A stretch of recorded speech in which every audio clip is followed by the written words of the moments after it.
Hello and welcome back to the Simplifiers podcast, where we take topics in work and life and simplify them.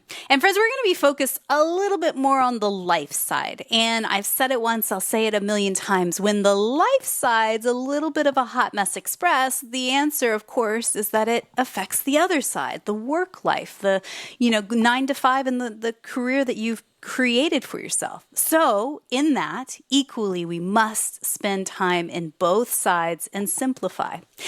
Now, here's another thing I know. A lot of you guys are listening, are like me. You're in your early 40s. You might even be in your mid or late 40s. And hello, no one told us about perimenopause. No one told us about menopause and what actually happens. And this, my friends, is what I want to simplify today. How to recalibrate your hormones, and I hate to say it, but it really comes down to it. Like, lose this crazy belly fat that might be right around your midsections right now, specifically when you're in your 40s. So I had to find the right guest, and this is her. Her name is Laurie Lewis, and she is an intermittent fasting coach and author. She knows a thing or two about menopause, the brain fog, lack of balance, memory loss, and guess what? She also had a sudden gain of 50 pounds of stubborn hormonal fat. Now, her story we will dive deep into, but one day she stumbled upon intermittent fasting and started fasting that very same day. The fog lifted in less than a week. She had more energy, felt more like herself, lost 51 pounds in 15 months, and has kept it off for years. She's now a certified health coach for the Institute of Integrative Nutrition, and she combines her knowledge of nutrition with deep research and practice of time-restricted eating. So I'd like to welcome to the Simplifiers podcast, Laurie Lewis. Hey, Laurie. Hi, Mary. So great to be with you. Thank you. I'm so glad you're here. And, it's kind of a vulnerable topic to talk about, at least maybe for me. I'm 43 at the time of this recording. I feel like there's this big, scary thing coming down the pike, and no one is telling me about it, and that being perimenopause and menopause afterwards. Like, why is no one talking about this? I don't know. Throughout human history, people have kept it hush hush. It wasn't until the early 1800s that it even had a name. And up until then, people just had colloquialisms for it, like, the woman's angry time, or, it's just like... Oh my gosh. A time of great confusion and agony. And so it is a mystery to me. They don't send us to biology class for older women. No. And we don't talk about it with each other very much. And when we speak about it with our physicians, they usually just tell us to toughen up. Yeah. And even when we ask for a full hormonal panel, they say, why? There's no need. You're just in perimenopause. You're just in menopause. Why do you need the information? You have to beg our doctors for the numbers. So not all doctors, of course, but I've coached thousands of people, mostly women, myself included, and we need the information. And then we need to know what to do about it. Well, and this is the thing, like, our bodies, let's just say this for the record, are magic. The fact that we can create and form a human living being and then somehow birth it out of us and survive, like, that is miracles, miracles, miracles, miracles, right? And so just the same magic and miracles that happens in, creating a human life is what's going on in this phase as well. Like, why not talk about this? Like, the shop's closing up. It's right. changing, we right? have to be quiet about something that is so extraordinary.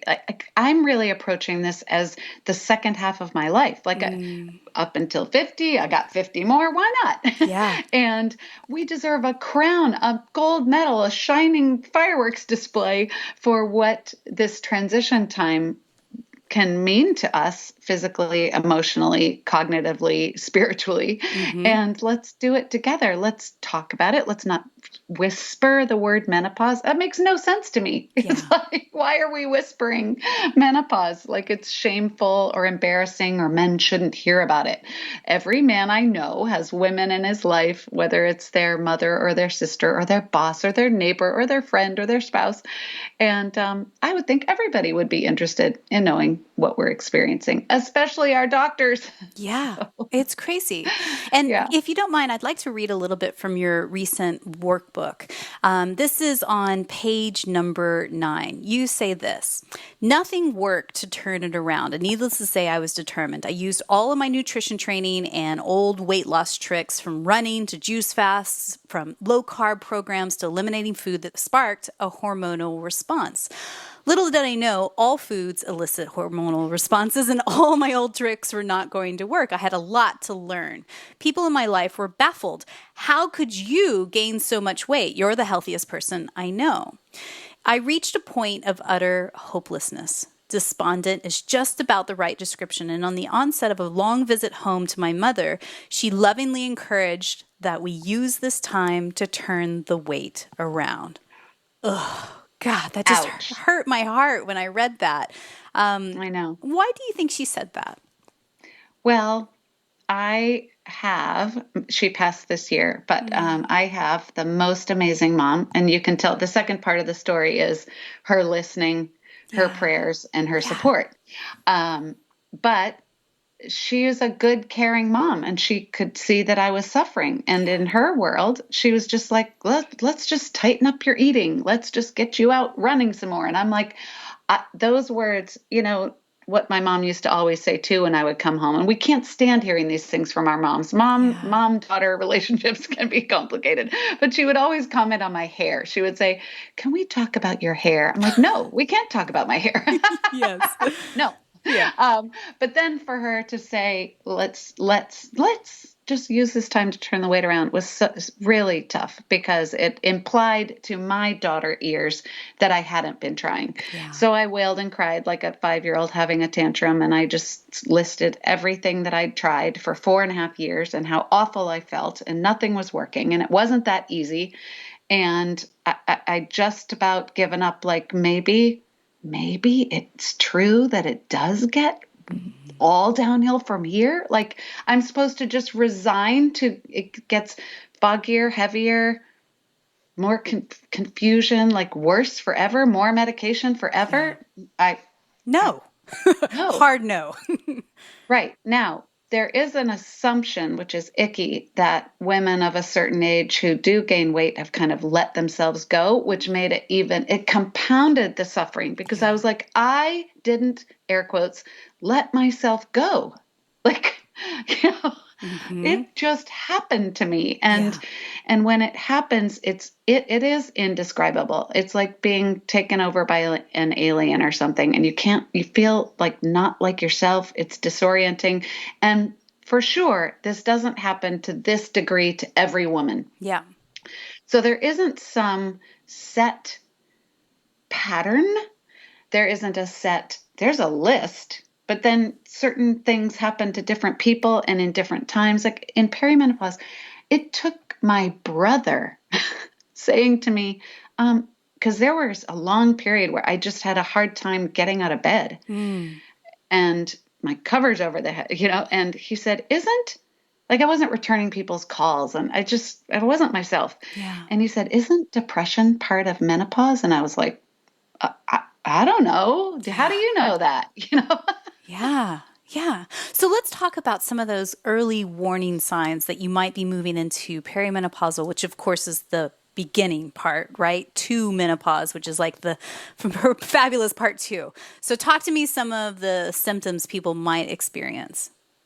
Well, the title of my book, the subtitle is Intermittent Fasting for Women, 44 to Forever. And I picked Mm-hmm. 44 because that's the age that I woke up in the middle of the night and I was sweating up a storm in my brain. The first thought I had was, oh my air conditioner is broken. Well, the Yeah. air conditioner was not broken. My hormones were whacked. That was Yeah. the beginning, right? So I think that what a woman can do is late 30s, early 40s, just know it's coming. Like when we're 10 or 11, we know we're going to get a period. For the most part, Mm. if we had adults who taught us, right, what's happening. Mm-hmm. But adults do teach girls about that their puberty and their periods are coming and what to do about it, right? For the most part. And so if we know it's coming, if we've read a list of symptoms. Yep. I know it's no fun to, oh my gosh, all the vaginal dryness, it's like And drop so the much more. libido. Ta-da! Yeah. Oh boy, I think I'd like to keep my ears covered and not know those things. But Yeah. come on, let's be adults and look at the list and talk with our friends. Yeah. And so when forgetfulness strikes, when you feel wobbly, when you feel more fatigued and lethargic, or depression kicks in, or you forget we're all forgetful, right? We Yeah. don't remember everything, Yeah. but there is an increase in forgetfulness. Like, where did I park my car? What's my address? I mean, things that you're like, uh-oh. Yeah. Yeah. And so I do think it's important to talk to our friends and talk to each other. And I remember saying to colleagues around me, like, I'm really not myself. Now, I don't think that's unprofessional. I think that's being responsible. Yeah. I'm forgetting things more. So I'm trying to put structures in to mitigate that. But, and I also have learned in my own experience and with my friends and now my clients that because we in our society, and especially as women, have been under so much stress and so much pressure for so long, sleep deprived, eating ultra processed food and refined sugar, eating on the go, never sitting down, never pausing, late 40s is when our body is about to hit this big hormonal shift, Yeah. menopause. And in many other areas of health, the body is like, time out. I can't take it anymore. And so perhaps in your life, Mary, you know of women who in their 40s, late 40s, early 50s suddenly have Hashimoto's or a thyroid issue or other autoimmune or chronic fatigue or adrenal fatigue. And so it's such an important turning point that I love when women in their late 30s and 40s are like, oh, this is an important time to really start taking great care of my body. And things that we could do in our 20s and 30s, we probably shouldn't be drinking coffee all day long anymore. We could probably curtail the alcohol. We could probably treat sugar as a special treat, not an everyday thing. There are things that we know to do. Now's the time to do them. So, and I really appreciate what you said there of talking to your good girlfriends or colleagues even, and just going like, hey, are you seeing like shorter menstrual cycles? Are you experiencing joint pain? Some of the other symptoms you had listed in the workbook were like frozen shoulder or incontinence, irritability, dry hair, brittle fingernails, any of these things that might be popping up that are like, that's weird. That's new. I don't remember having that. But having that conversation with other people makes it a safer space to like go, oh yeah, me too. And you go, oh, I'm not doing this by myself. Like we're all in this together. Let's figure out some solutions or a coach or a workbook or otherwise that can really help us shed light on what in the world's going on here, right? Yeah, solidarity and communication, and then getting information and finding out what others are experiencing. So many women are in their mid 40s and they're like, oh, I skipped a period. Or a lot of women haven't had their period in forever. So they're like, I don't know, right? But it's upsetting if someone skips a period, of course. And I'm like, wait, well, how old are you? You're 47. Well, that would be normal. Yeah. Yeah. Yeah. And Well, can you I'm surprised that doctors don't, that when you hit 40, that there's a whole series of information that a physician would provide. And I'll say to clients who are 47, 48, when did you have your last lab work? And they'll say last year. And I'm like, well, did your doctor talk to you about perimenopause and menopause? And they're like, no. Yeah, it's crazy. What were you going to ask? I'm sorry, I interrupted you. Yeah, no, I think it is absolutely bonkers. And again, while you're here, like this is it. This is our chance to really simplify it down and help guide women all around the world to, have a vocabulary, if you will, to ask the right questions when they go see their doctor next. So talk to us about the hormonal shift, the exact thing that's happening in your 40s and 50s. Like it's specifically your estrogen, progesterone, and testosterone, right? What's going on That's there? right. That's right. So, up until you move into perimenopause, you're premenopausal. So basically every woman most women before their late 30s or early 40s, pre-menopausal, no signs of menopause. Then you shift into perimenopause, which is really at the end of our eggs. When we're a tiny little baby in our body, we get all the eggs we're ever going to get. Men are the opposite. They just keep making sperm. We have a limited number. Yeah. And so when we go into perimenopause is when the body is like, oh, yeah, we're starting this shift. And that can be anywhere from 3 years to 15 years. Yay. And so, yes, as you said, it is a combination of shifting between estrogen, progesterone, and testosterone. It's closely linked to cortisol and to insulin. So we have over 80 hormones. So when people say my hormones are whacked out, they usually mean estrogen and progesterone, but we have over 80 hormones they're little chemical messengers in a network, a hierarchy of communication. They all have their own jobs, and some are more important than others, like insulin and cortisol. But then there's oxytocin, which has us feel lovey, warm, happy feelings and connections with people or pets. Yeah. So in perimenopause and then menopause, when our ovaries are cranking out fewer and fewer eggs, estrogen and progesterone and testosterone start to flip and shift. And requesting from our physicians the hormone panel, and then looking at those numbers and comparing them to what normal should be, and then working with a physician on bioidentical hormones or hormone replacement therapy. Everybody has different opinions about that. So each person really needs to research for themselves what it means and what their doctors recommend. And then, like I said, it's time to look at eating in an eating window, which is intermittent fasting, like keeping insulin low, keeping cortisol low, tapping into our fat stores, getting like high energy of eating in a consolidated time frame, which matches the design of human beings, especially as we age. Throughout human history, that we have had periods of food and no food and food and no food. So keeping insulin low, tapping into our fat stores, eating in an eating window is especially important and helpful for a woman over 40. So there's And then, so much there. Let's yeah, pause and unpack what you just said there, because I think it's really important. Side note: if you are listening to us right now, at any point you can press pause in your podcast player, and go to our show notes over at the simplifierspodcast.com. So everything that Laurie is talking about, you can find links and resources right there. How to get to her website, find the books, all the things. So don't panic, because you said a lot of really technical medical terms there, and I just want to make sure to put that in there as a pause. You talked about bioidentical hormones. Was that it? Did I catch that right? What is that specifically?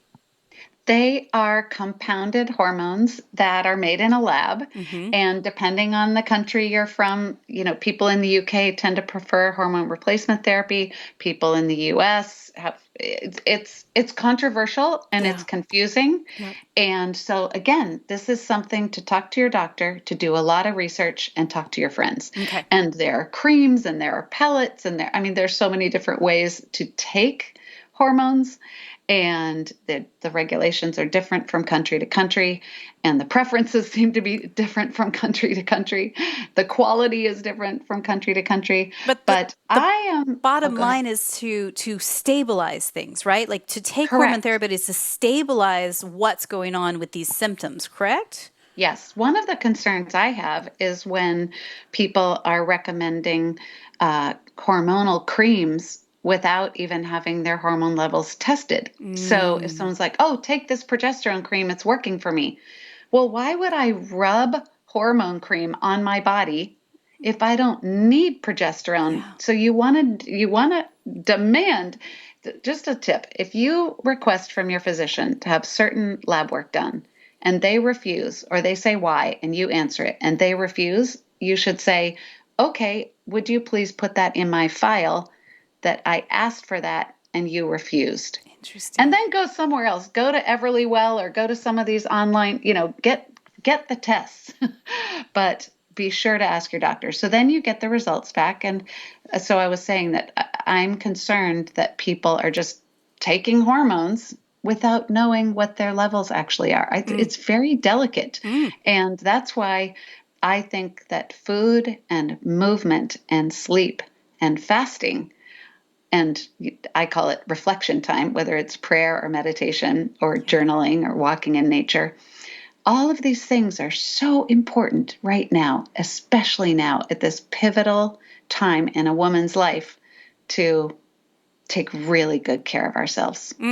And fasting's part of that. So I definitely want to take a deep dive into what intermittent fasting is and how it works and all the things. But before we go there, I just have to share a quick little story. So 43 right now, 4 years ago, I started to go, my body's changing. What used to work doesn't work anymore. I'm just going to be more conscious about the food I eat, the working out in the gym, all the things. And when I made that conscious choice 4 years ago, I was like, right, I'm going to work out an hour and a half every day in the gym. I'm going to be pumping, iron. I'm going to hire a personal trainer. And, it was fun. I enjoyed working with him and he was great. But I literally, like the belly fat in particular, like my waist was exactly the same. And I was working out more than ever before. Like, what's that about? Hormones, right? Okay. It is, 100% hormones. All weight loss is hormonal. So I know I'm going to steer us off and we can come back, but the old calories in, calories out theory is broken. It's flawed. It never worked. We think it makes sense. Like if I reduce this and reduce this, then I'll get skinnier. Yep. It doesn't work that way. Yeah. Clearly, we have an obesity epidemic and a type 2 diabetes and other metabolic disorders. So the belly fat really is the shift of estrogen and progesterone. It's cortisol. So working out intensely is raising cortisol. It's stress. Okay, right? So stress and cortisol and insulin and eating all the time and eating refined sugars and ultra processed foods that our body, it really gets to the point where it's like, I've been cramming this not food in for way too long. Yeah. The body doesn't know what to do with those ultra processed foods. It's storing the toxins in our fat cells and it's done. It's like, I'm done. I can't take it anymore. Yeah. So the belly fat is really the thing for men and women, but especially women around perimenopause and menopause. And it just feels like it won't ever shift, and it will. So it will. I know we're going to talk about the fasting part, but just to answer the question, what's better when it comes to exercise? Is it high intensity work that's short spurts? Is it doing yoga or just simply committing to moving your body 30 minutes every day? What do you think is the best? Walking is the most important thing. I mean, sure, stand up more often, set an alarm and stand up and walk around your house or walk out in the yard, but just standing up as often as you can. You don't need to build a fancy desk. People stop themselves from doing things that are very simple because they overcomplicate it. Like, I need to buy all this stuff to be able to do this thing. No, you don't.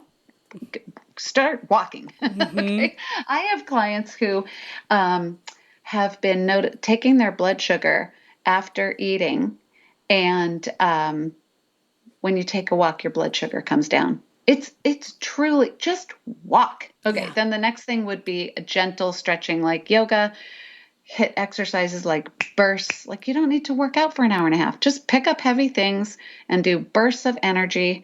And if you're someone who doesn't like to exercise, think about the movement that you enjoy, that you could schedule with a friend, or that you could make it. It's like your favorite podcast you're going to put in and you're going to listen every day or every week when your favorite podcast drops.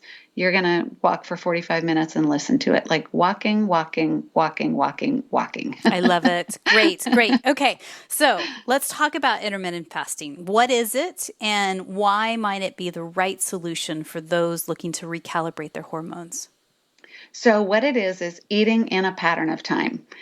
The pattern isn't as important. What's important is to recognize that this way of eating or living has integrity. What I mean by integrity is not morality. What I mean is it works. It's aligned with, it matches the design of the human body to have food and not have food, and have food and not have food. Mm. But the reason we measure by the clock in our society and with intermittent fasting, why it has a name, and it seems like a thing you're doing, Yeah. is because we have food around us all the time, which is not how it was for our ancestors. The time in recorded history when people had the increased longevity was during the Great Depression. There wasn't a lot of food. People ate one meal a day and they lived longer. Okay. So, if we can consolidate our time of eating, which does include some structure, it includes some practice, because again, food is around all the time and people are eating all the time. We're eating from boredom. We're eating to comfort ourselves. Yeah. We're eating when we feel stressed. We're eating when we're joyful. We're eating when we're crying. We're eating when we're mad. We're eating when we're bored. And we're eating all the time. Yep. And so if we can ease in and create a structure, I love people to just take the 24-hour day, divide it in two parts, the fasting part and the eating part. And it can be 12-12. You can, with a 12-hour fast and a 12-hour eating window, do something radical. Have 3 separate meals in 12 hours. Shrink it to 10, shrink it to 8. And what's important about the fasting, and you can find everything on the internet, okay? Anything, any corner you want to cut, you can find a reason for it, right? But Sure. I practice, and I coach what we call the clean fast. It's very simple. No cutting corners, no adding fun flavors. Save the flavors for your eating window. Fast clean. And what it is plain, unflavored water, plain, unflavored black coffee, plain, unflavored bitter black or green tea. So you have to look at the ingredients. Oh, there's bergamot flavoring in here, or there's jasmine in here. Okay, no, plain black or green tea, plain unflavored electrolytes. It's really important to get magnesium and sodium in, and your medications as prescribed by your physician or your pharmacist. So plain water, plain coffee, plain bitter tea, plain electrolytes, and medications. That's the clean fast. And just to pause there. So that's well, obviously that's 24 hours, right? Or is that just during the 12 hours that you're not eating solid food? During your fasting hours. Got it. Okay. Yeah. So you get to say if you're going to fast 12 hours, 14, 16, 20, 22. So you get to say what your fasting hours are. A lot of people love to race straight out of the chutes, and we know what happens when people go too hard, too fast. Right. It's like they peter out, right? So go gradually. This is not meant to be a hardship. Fasting, in my experience and my personal experience in coaching people, it's not a diet. It's a quiet. It's peaceful and gentle. It's not stressful. It's not a hard push. You'll start to listen to what your body needs. And people are like, I don't know what that means. If I listen to what my body needs, I'm having ice cream and eating all the time. It's like, okay. So you'll get to the point where when you do that consistently, that fasting clean, and then eating in an eating window, eat normally, don't diet, don't calorie restrict, but also don't go overboard. Like, come on, right? Yeah. Eat normally in your eating window. You will discover somewhere between 2 and 4 weeks that you've never felt better. So I'm thinking about just my own life. 4 years ago, I was trying to power through and work out more, and that's the answer to losing weight. And now I've shifted a lot since then. And pretty much I am kind of doing this intermittent fasting thing, but probably not even aware of it. So I drink my coffee black. I drink a lot of water during the day. I don't drink sodas and all the stuff. I wake up at about 6 a.m. in the morning and I go to bed about 9 o'clock at night, but I probably stop eating about 7 or 8. So I'm kind of doing it now, right? Yeah, Mary, I love it when people say that, because then it gives me an opportunity to let's dig in and let's make absolutely sure, so I was working with someone recently and they were like, I'm putting collagen in my coffee in the morning. I'm like, okay, well, that's protein. And that stops this amazing process called autophagy, this deep cellular repair that we want. We're not only fasting to keep insulin low and tap into our fat stores and get into ketosis and fuel our brain on ketones, but we're fasting to raise which raise human growth hormone, which builds our muscles and our bone density. And we're fasting to get this deep cellular repair called autophagy. So I want to investigate, like, when you close your eating window at 7, so you think like, yeah, I generally, well, now you want to start noticing. Close it at 7, right? Yep. And then after that, you drink plain water. For a lot of people, that means a big habit change. You're sitting there watching Netflix. What are you doing with yourself if you're not eating more, right?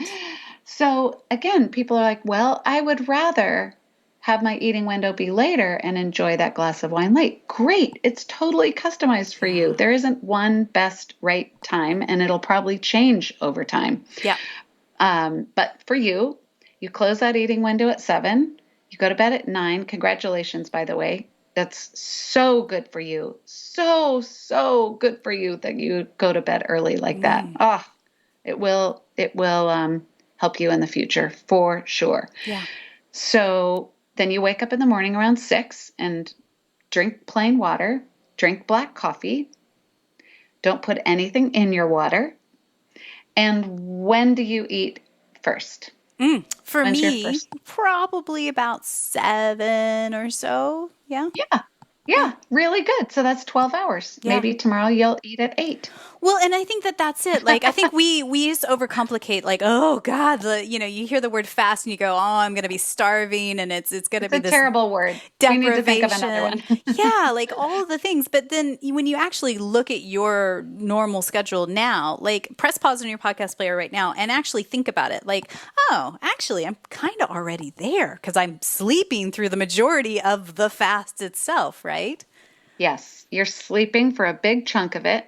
And then, the objections are around the black coffee. That's really hard for some people. So there's some tricks on how it can be not so bad. One thing to know is our taste buds completely regenerate themselves in 2 weeks. In 2 weeks, you'll have all new taste buds. Yeah. So if you can suffer with it, you can put it on ice, or you can make it extra hot. You can make it super weak, or you can make it super strong and choke it back. You can put a little Himalayan salt in the grounds and it cuts the bitterness. There are loads of tricks. Bottom line, if you need a hit of caffeine and you like coffee and you need it in the morning, just suck it up and get it done. And then you can have, I call it candy coffee. You can have your creamy sweet candy coffee when you open your eating window. And do you know what's interesting about that, Laurie, is that I used to be the person that drank the candy coffee with lots of creamer and 1 or 2 scoops of sugar in it, right? But when I made the shift to take all of that out of my coffee and just go black, it wasn't a night and day thing. I mean, I slowly graduated to, made the coffee darker and darker, less creamer, over time.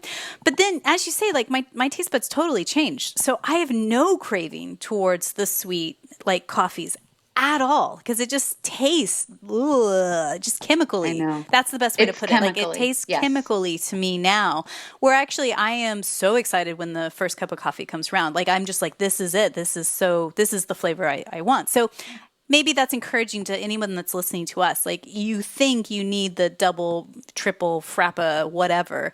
But actually, like you say, there's promise. Your taste buds do change.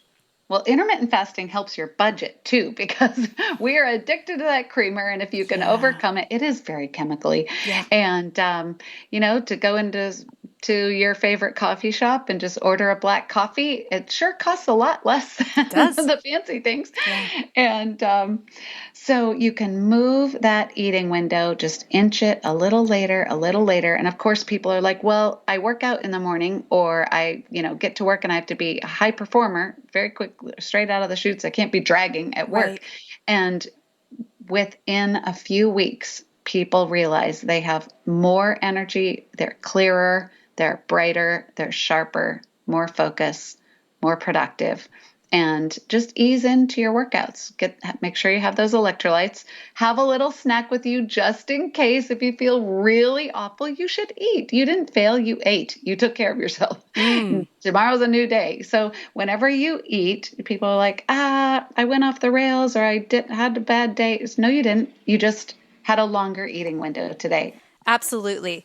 So I know in the workbook you talk about the 3 phases of intermittent fasting. Can you just give us a quick overview of those 3 phases?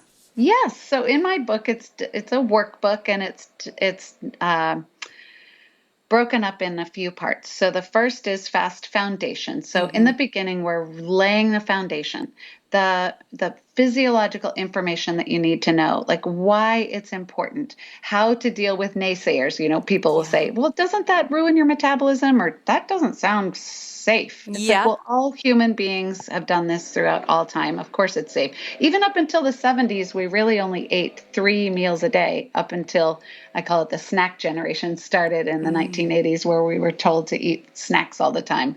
Up up until the early 80s, we ate 2 or 3 meals a day. That was Yeah. normal. Yeah. Um, so fast foundation. And this is where I set people up to have a notebook and a calendar, and to plan your meals to some degree, because the body loves anticipation, right? Let's say a hunger wave hits you at 10, and you're like, okay, what time is it? It's 10. All right. When am I eating? I'm eating at 12. What am I eating at 12? And you think, you might not know the whole meal, but at least you know some yummy things that you're eating. Yeah. That anticipation will calm your nervous system, and knowing, hey, I'm good. This is just a hunger wave. This is just a growling stomach. It doesn't mean anything. It's not an emergency. And you carry on. And then suddenly the 2 hours passed and you are eating later. So that anticipation is wonderful. And so in the fast foundation, period, and the adjustment period, this is where you're getting set up. And then the fast forward is like, let's start. Okay. Everybody should be able to start today. All you need is a glass of water and a clock, and to Mm-hmm. know what you're going to eat later and be excited about it. And if you don't make it till that time, who cares? You made it as long as you made it. Yay, you. So that's fast forward. And it's just, here we go. We're not doing this thing like, here's how we start most things. We start most things like it's a thing that I can choose to stop anytime if I don't like the thing. Yeah. Like we're trying out a thing. Yep. Well, I liken fasting to sleep. So it would be weird if I called you one day and I'm like, Mary, I heard about this thing. I'm going to try it out. Here's what you do: you lie down, you close your eyes. And like 7 or 8 hours later, you open your eyes and you sit up and you feel better. Like you feel refreshed. Do you want to try it with me? I'm going to try it. It's a thing. No, that's absurd. Sleep is imperative. Yes. Now, we don't get enough of it, but if you're getting, 5, 6, 7, 8 hours a night, you're sleeping enough. And so I liken fasting to sleep. It's imperative. It's not a thing you're doing to find out if it works for you. You can guarantee 100% it is working. When you're Mm. pausing from eating and you're fasting clean, you're giving your body a digestive, metabolic, and hormonal rest. Yeah. Your body is like, oh my gosh, we've been waiting for this forever. And people report, they're like, really, within 2 weeks. First of all, they say it's not as hard as I thought it was going to be. And second, they say, okay, the fasting is easy. I feel really good. No problem. It's the eating window that's my problem. And that's when we shift focus. It's like, you got the fasting handled, you're fasting clean, you feel great, you have good energy. Now let's shift to what you're eating. So that's the whole fast forward mindset Yep. and process. And then fast forever is, let's take a close look at your goals. What's important to you? Are you chipping away at those triglycerides? Are you increasing your strength? Is your waistline shrinking and becoming more normalized? Not carrying around excess body fat. It's the body fat's there. It's a fuel source. It's there to be tapped into. And so this idea and approach of, oh, this isn't a thing I'm testing out. This is the way my body's designed. And how can I keep this going with life, with vacations, with work, with family, with challenges, with emotions? How do I keep this going? And that's the fast forever. Mm. Thank you so much for simplifying that down. And if you guys are curious about what Laurie is talking about here, I highly recommend checking out her workbook. It's called Celebrating Your Vibrant Future, Intermittent Fasting for Women 44 to Forever. It's co-written with Kim Smith, and it is an absolute freedom book that gives you a roadmap. It gives you a plan to follow to help you try this and see if it delivers results, if it changes the symptoms you're feeling. It changes your life. So I highly recommend checking that out. You can find that online at Amazon or wherever books are sold. Also, her website is fastforwardwellness.com. Now, Laurie, I have a few questions as we wrap up. And thank you again. You're such a breath of fresh air and so much knowledge here. So I really love having this conversation with you. So Thank you. tell me, what's one book or blog you're reading these days that's either inspiring you or poking holes and challenging your belief system? Well, in all of my reading, I love fiction. I love reading science and about how the body works. And I love motivation and inspiration and spiritual ideas. Yeah. And so the book that I'm excited about that I just got is, and I'm a big Martha Beck fan, is called The Way of Integrity, Finding the Path to Your True Self. And I really incorporate these ideas in my coaching because I believe, and I've experienced for myself and witnessed in others, that fasting can really be a spiritual awakening and spiritual practice. There's a reason that all meditation, religion, and spiritual traditions include fasting because it quiets our thought. And in that quiet, people get to know themselves more clearly. Beautiful. And it's beautiful. So I'm excited to dig into Martha Beck's new book. Great. So if you guys are curious about that book, again, you can find it over at the show notes. We'll link it up there for you, the simplifierspodcast.com.